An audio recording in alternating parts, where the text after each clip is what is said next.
turumbulee shaggaa turumbulee yaada kee waan bullee yaana yaana shaggaa yaana wajjin biyya buuna. Soonaa guddaa galatoomii yeroo kee nuu kennuu kee fi mee garma gaaffii kottan seenaa yeroo kee qusachuuf jecha. Baga gammaddee sirboota ammaatti hojjettee lamaaniinuu baay'ee milkooftee jirta warra dhiyeenya beekamaniin sirboota biraas hojjettee ta'uu danda'an sana sinutti himta.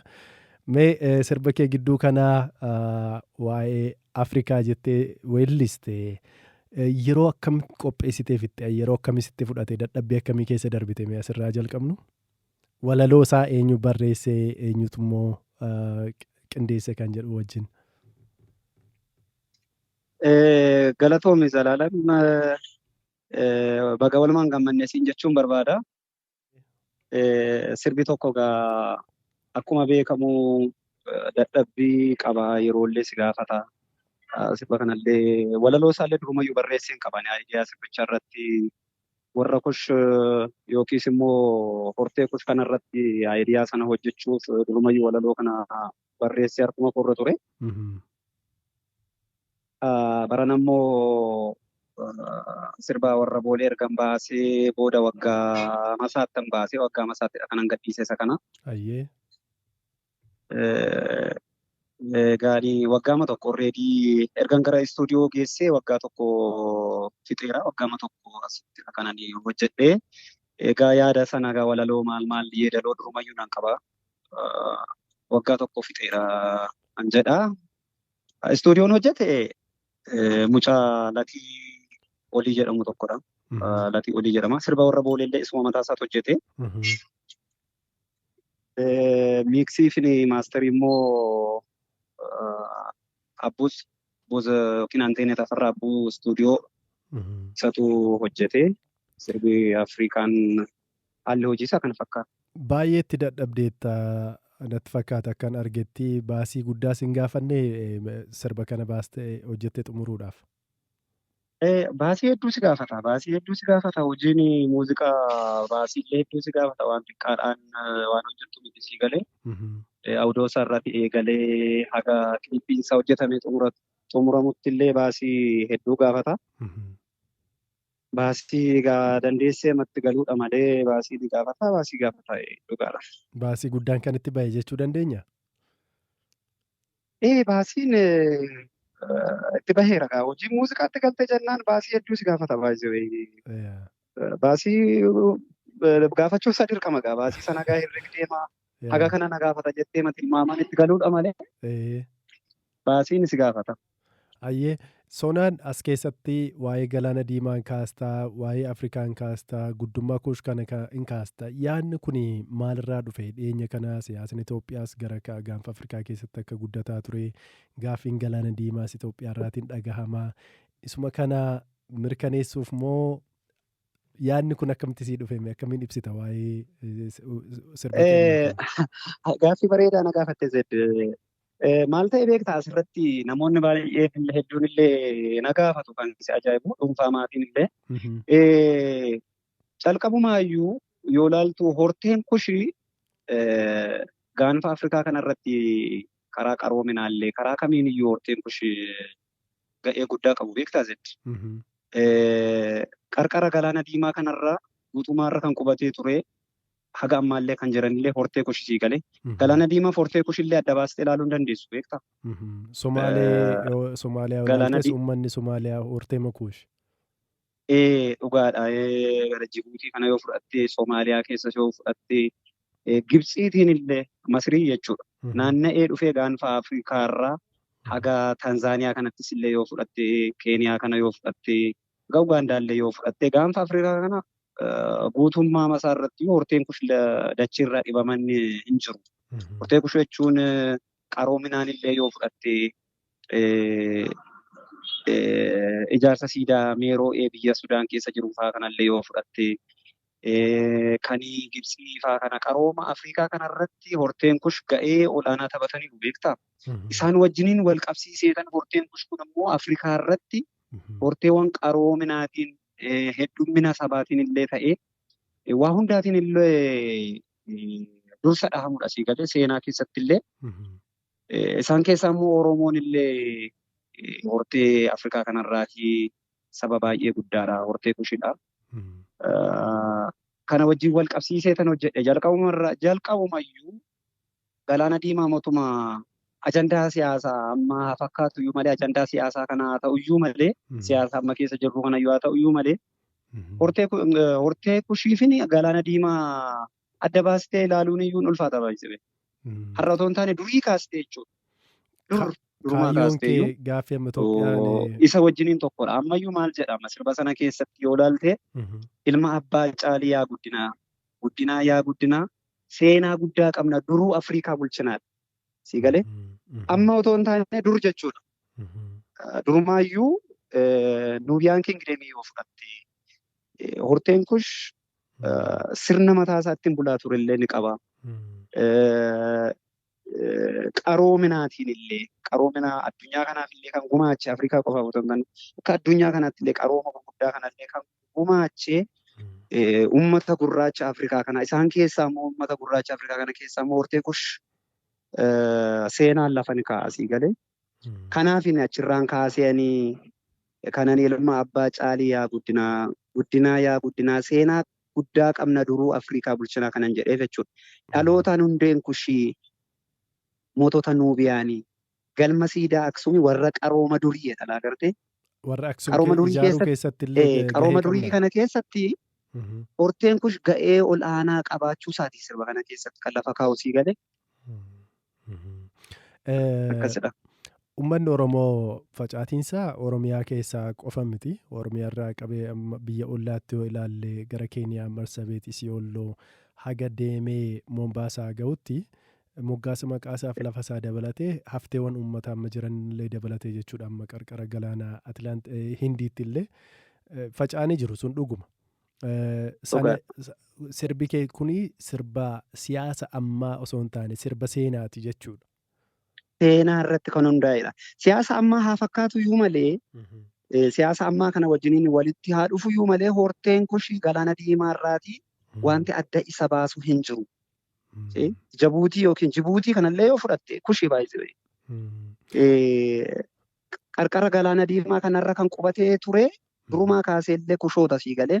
Irra darbee immoo maal jedha sitti fakkaata Afrikaa yaa warra Kushii qarqara laga Naayil jedha. Qarqara laga Naayil kanarrallee Galaana Diimaa qofa otoo hin taane qarqara laga Naayil yookiis immoo mormor isuma jennu kanaaf.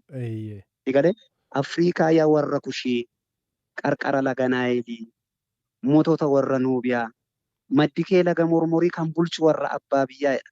Asirratti yeroo tokko amma yoo namoonni na gaggaafatan jiru maddi kee laga mormorii kan jedhu Oromoo moo eenyuun jechuu barbaadde kan jedhanii na gaafatan faallee jiru. No Oromoon maddi isaa laga mormorii miti kanan jedhe. Maddi laga Naayilii mormorii lagdi mormor Oromoo wajjiniin illee hidhata guddaa qaba baay'ee. Hidhata guddaa qaba. Durillee sirni irreeffannaa ateetii illee akka laga mormor irra ture illee seenaan lafa ni kaa'a. Seenaan Oromoo lafa ni kaa'asii galee. Laga Naayil immoo maddi isaa mormorii. Mormor jechuun immoo isuma amma Abbayyaa isuma amma jiru kanaa jechuudha. Ayyee. Sanaan wal qabsiisteetii. Isarratti hundaa'ee tan seenaa sana kananii barreessee sirba sana yeedaloo irratti hojjetee uummataaf ni dhiyeesse. Maddi laga Naayil illee mormor ta'uusaa. Qarqara laga Naayil irra immoo Kushoota qubatanii akka turan. Nuubiyaanii sirna mootota Nuubiyaanii keessatti illee oola. Nuubiyaanota jechuun Kushii beektanii Kushidha. Haga ammaallee gartokkeen gara Sudaanii caafii gara Masirii kanallee ni jiru. Isadha. Isa wajjin wal qabsiiseetanidha kanan hojjedhe. Haalli sirbichaa kana fakkaata. Nuyi warra Kushii saba guddaa Afrikaa keessaati kan naannoo tokkotti daangeffamu miti jechuu barbaadde. Kan naannoo tokkotti daangeffamu miti. Ammoo horteen Kush kun hedduminaan keessattuu gaanfa Afrikaa kanarratti kan qubatee jiru haga ammaallee hortee Kushii akkuma amma ilaaltu Soomaaliyaa kana fudhatee Jibuutii kana Keeniyaa keessallee Heddumminaan kan argaman naannoo kanatti asii galee.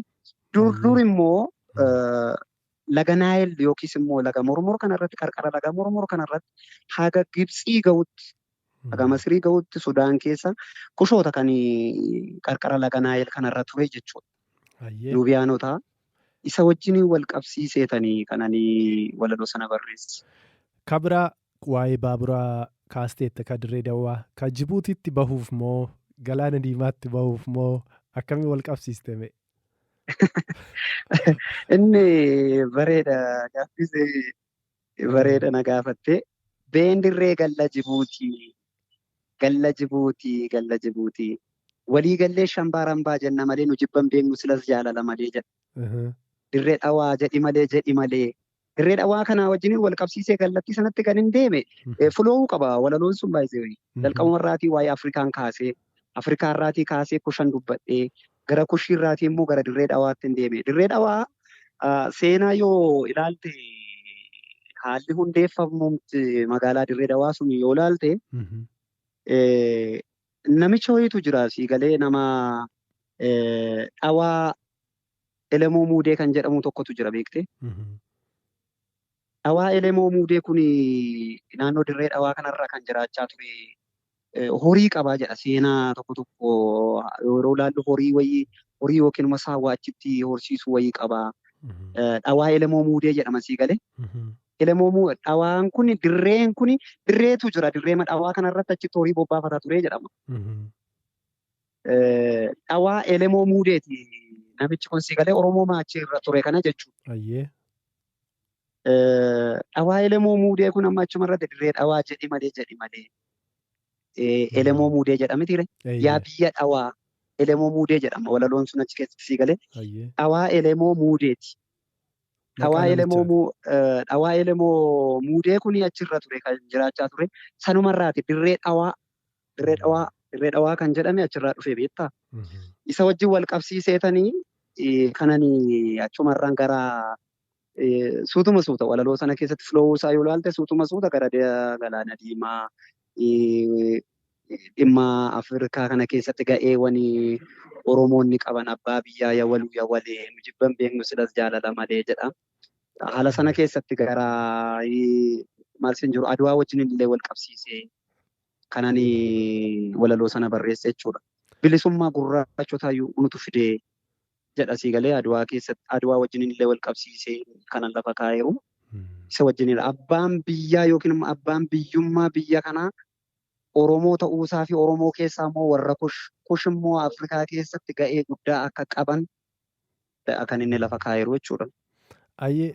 Sonaaf sirboonni kee kan yoo jala murree akkas jechuudha baanne sirboota afaan Oromoo dhiyeenya ba'an keessaa dhuguma sirboonni afaan Oromoo hedduun isaanii amma warraaqsa muuziqaa guddaatu dhufeera jechuun danda'ama. Dhaloota ammaatiin baay'ee jaalatameera. Artistoota jajjaboo hedduutu jira. Keessumaa dargaggoota kan ta'anii si dabalate. Garuu kan kee addatti baay'ee ilaalama yuutuubii irratti. Iccitiinsaa maal jettee yaaddaa? Inni duraa warra boolee an jedhamullee baay'ee ilaalame waggaa tokko keessatti. Mee waa'ee kanaa nuuf kaase.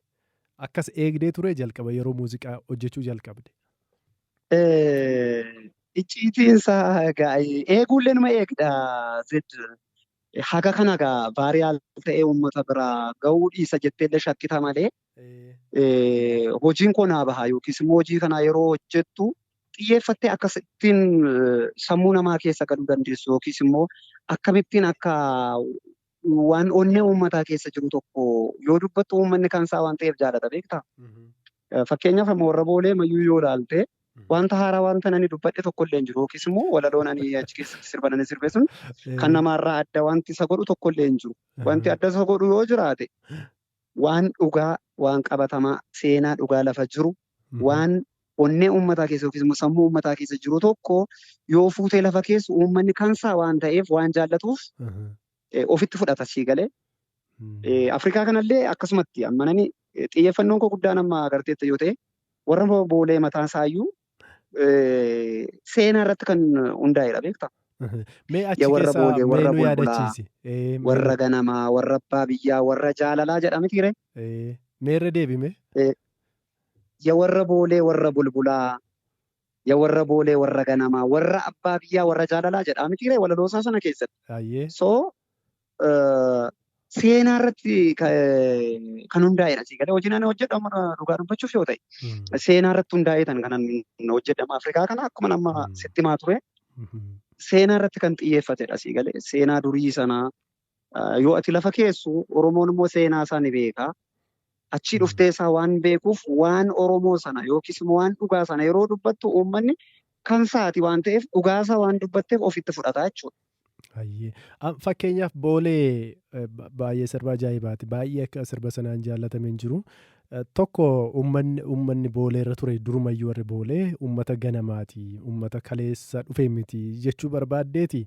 Sababni isaa kaniin kana kaase yaadatte yoo ta'e yeroo sirbi kun bahu saba kaanirraas warri qeeqa asirratti kaasan turaniiru. Warri abbaa biyyaa warri kaan qooda hin qabannu jechuu barbaade. Warri kaan dhugaa keeti. Mee akkamitti ibsitame? Maal faatu si mudatee beeka sirba sana yeroo baaste? Maal faa dhagaa turte? Egaa waanuma miidiyaa hawaasaa irra deemu kanan dhagaa malillee wanta haaraa nan dhagaheeru hin jiru. Namni waan maaltu akka jiru beektaa asirratti Zeddoo. Hattuu tokko ati hattuudha yooti jettee qubatti qabdee hattuudhaati yooti jetteeni namichi sun ni hata yoo ta'e ani hattuu ta'uu koo akkamittiin baree jedheetu nahee dubbata sii galee. Yoo garuu hattuu miti ta'e namichi ani waan namaa tuqee hin beeku yookiis immoo hatee hin beeku akkamitti hattuu naan jechuu dandeessee jedhee si gaafata beekte. Anammaa sirba sana keessatti saba tokko kanan maqaa waameeruu hin qabu. Maqaa garee tokko waan waamee maqaa dhahee achi keessatti sirbeeruu hin qabu. Garuu qaamni tokko yookiis immoo gareen tokko lafumaa ka'ee unuun jedhee unuun bahaanuun jedhe yookiis immoo keessan miti biyyi kun keessan miti kan jedhanii ofuma isaanii dubbatatan garee wayii ka'ee jechuudha. So akkuma dubbiin ammananii sii kaase sana hattuu tokko yoo ati haga maqaa hojii isaati yoo ta'e okay anaan jettee jechuu danda'a sii galee. Ani hojii isaati yoo ta'e ofirratti maaliif akkas naan jedhee dubbachuu danda'a. So maal sin jechuu barbaadeetani asitti ani amma maqaa garee yookiis immoo maqaa saba wayii yookiis immoo maqaa nama dhuunfaan achi keessatti waameeru hin jiru. Qaamni tokko immoo anaan jedhee yoo ka'ee lafumaa ka'ee dubbate immoo raagaa quubsaa qabaa jechuudha wanta isaaf jedhameef sana. Naan jettee yoo jedhe waan na shakkuu wayii sammuu isaa keessa jira jechuudha sii galee. Amma argitee yeroo sana akkuma beekamu erga ministeera muummee Abiy Ahmed fa'aa aangootti dhufanii sirbisuu yeroo ba'u siyaasa amma argisiisa warra aangoo irra jiran argisiisa. Maal jedhama warra amma dabareen kan keenya jedhanii biyya bulchan argisiisa jedhanii kan fudhatan jiru kan qeeqan jiru baay'ee jaalatameera kanas ta'e sana aartiin immoo akka abbaan hiikkatedha mitiire. Dhugaadha. Asirratti yaadan asirratti xiqqoo si bilcheessee darbuu barbaadu maaltu jira beektaa Zeddoo? Qaama achi keessa sirba kana keessatti qaama namoonni hedduun qaama 4 kiiloo faarsee maal jedhe tokko itti fakkaachuu danda'a. 4 kiiloos yoo ta'e jijjiirama keenyaatiin jijjiirama qeerrootiin kan bakka sana abbaan barbaade yoo aangoo qabatu bakka sana namni aangoo qabates haa ta'u eenyumtiyyuu kan 4 kiiloo gale jijjiirama qeerrootiin miti ture. Jijjiiramni qeerroon fideetiin waan hundiyyuu jijjiiramni amma jijjiirame kun kan ta'e jijjiirama qeerrootiin. Amma siyaasa amma keessa jiru kanallee beekuu baadhu baay'ee dubbachuu baadhu jechuudha. Asirratti maal jechuu barbaadeeni siyaasa amma jiru kana jedhee waan dubbadhu hin qabu waan beekuu hin qabu. Garuu siyaasa yeroo sanaatiin immoo jijjiirama keenyaatiin ani mataan koo keessatti hirmaadheen jechuudha. Si galee Oromoo hundatu irratti hirmaatee keessatti hirmaatee jijjiirama dhufe sana jijjiirama fideera. Jijjiiramichi akka maalirra jira isa jedhuuf immoo isa uummatatu beeka. Isa uummataaf dhiisnaani waan hin beekuun qabu waan ta'eef asirratti uummataaf dhiisuudha. Garuu jijjiirama sana yeroo sana jijjiirama fiduu unumatu fidee hundee keenyatu itti dhama'ee Oromoo hundatu itti dhama'ee fide. Kan kooti qaamni jedhu hin jiru yeroo sana dhufee gaafa. Kan kooti qaamni jedhu hin jiru Oromoo hundatu jijjiirama sana fidee jechuudha. Akkasittiin kana nu hubadhu. Ayyee baay'ee bareedaadha. Gara gaaffiiwwan konteentiin ala baanee yoo tokko kaasnu Soonaan eenyuun rool moodelii yookaan fakkeenya godhatee guddate gara aartiitti akkati dhuftu namni aartistoota Oromoo keessaas ta'u biyya biraas haa ta'u namni sirratti dhiibbaa uume yookaan influensisi godhe eenyu.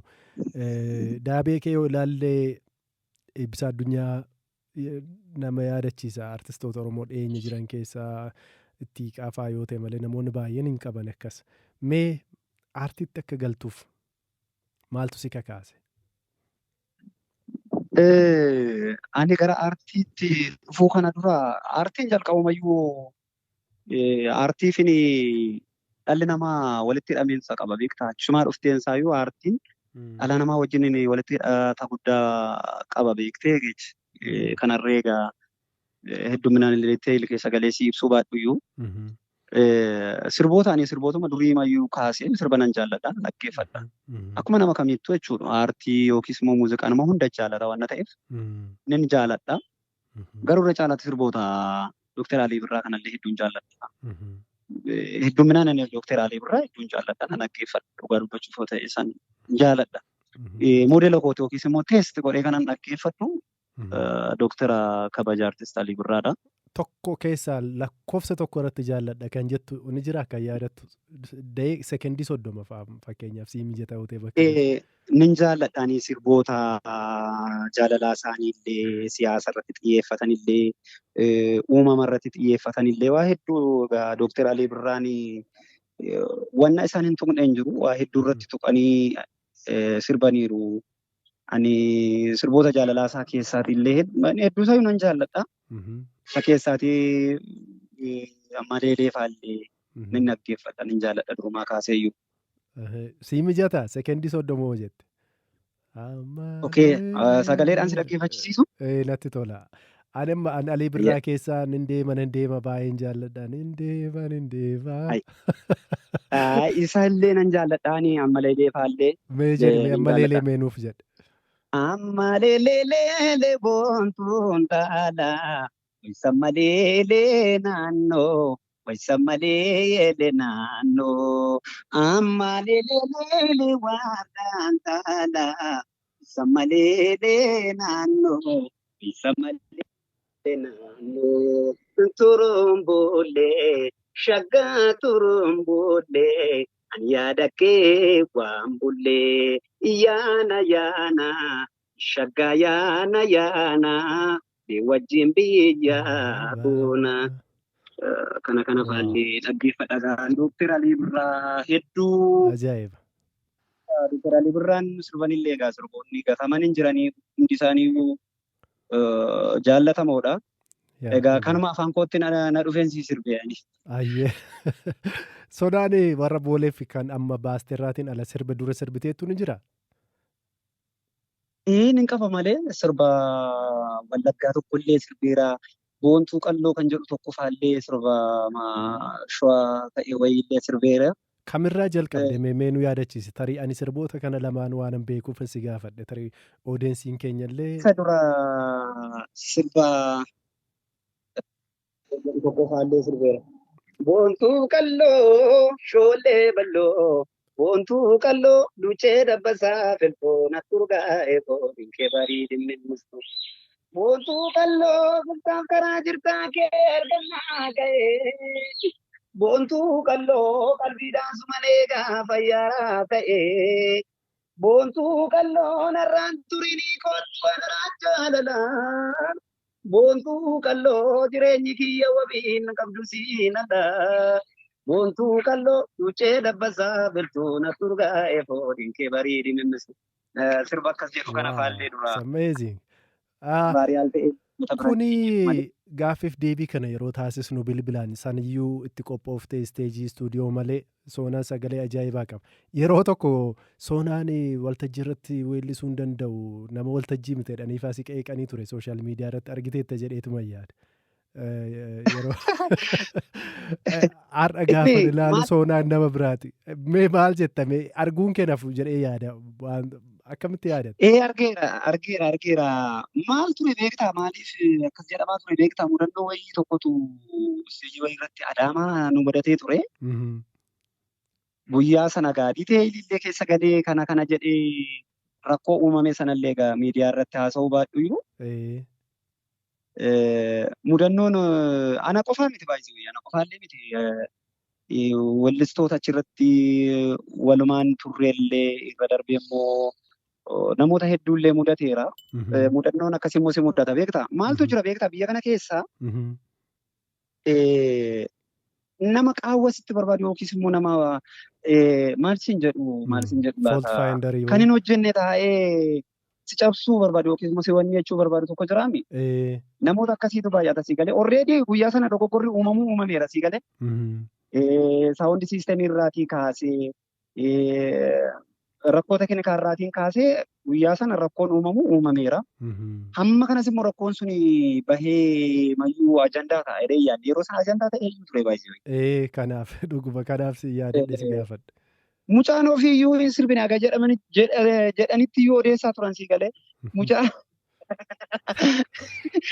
inni kasaatii sirbichi ofiiyyuu hin sirbine aga jedhanitti jechuudha. Maal mucaan kompiitaraan sirba malee akkamittiin ofiiyyuu hin sirbine. Kompiitarri akkamitti si sirba abbaa kiyya. Kompiitarri otoo sirbee immoo wallisa namni dhalate addunyaa kanarra jiru hundiyyuu sirba wallisaa ta'uu danda'a jechuudha si galee. So yeroo sana mudannoo wayii nu mudatee ture. Mudannoo sana gaa akkuma mudannootti qabannee mara barree malee anillee gaa dandeettii koos taalentii koos waan hin beekuuf amma kana intinii keessan galchine ilaalcha keessan galchines. Maaliif takka waltajjii irratti paaworii kiyya nan beeka si galee hammam hojjechuun akka hin danda'u nan beeka bareechina ofan beeka. Dandeettii koo immoo yookiis immoo hamman danda'een sirba. Vookaaliin koo akkami kan jedhu ani bareechee tan ofan beeka si galee. Argee kunuu ammayyuu isa kana immoo ati ofitti amanamummaa guddaa qabda taanaan dandeettii qabda taanaan wanti jecha namaaf baay'ee amma kana si dhaggeeffachisiisu hin jiru si galee maaliif dandeettii kiyya anaaf ogeessota muuziqaa fi namoota natti siiqanii fi anatu of beeka beekte. So akkasitti yeroo sanallee ajandaa ta'ee ture. Yaa maal seete waltajjii irratti saawundi siisteemiin jira namni meeshaa sii taphatu ritmii sana biitii ati barbaaddu keessa galuu dhiisuu danda'a. Wantoota hedduu irraatii kan ka'e dongorri uumamuu danda'a. Biyya keenyatti miti biyya kamiirratti yoo mudata waan akkasii. Rakkoo akkasii kana baay'isee wayii garuu waan hubachuu qabnu namoota muuziqaa beekan namoota beekantu understand godha malee namni hedduun hin beeku sii galee. Yaa akkuma. Distortionii yookiis immoo wanti rakkoo muuziqaa achitti mudatu kana saawundi siisteemii kana namoota muuziqaa keessa jiran yookiis immoo namoota aartii keessa jiran wellistoota ogeessota muuziqaa kanatu hubata malee dhaggeeffatan yookiis immoo oodiyeensiin siin hubatu beektaa. Sure dhugaadha. Mee yeroo keen fudhadhu dheeraa deeme wanta ta'eef gaaffii gara xumuraatti fidee jira. Sirba Afrikaa kana yeroo baaste soonaan uffatoota faashiniiwwan adda addaa baay'ee mimmiidhagoof adda ta'an qabatee dhufe. Yeroo baay'ee namoonni istaayilii adda addaan dhufan nima jiru. Soonaanii Maayikil Jaaksen Oromoo ta'ee kan jedhan fa'aa jiru. Mee akkamitti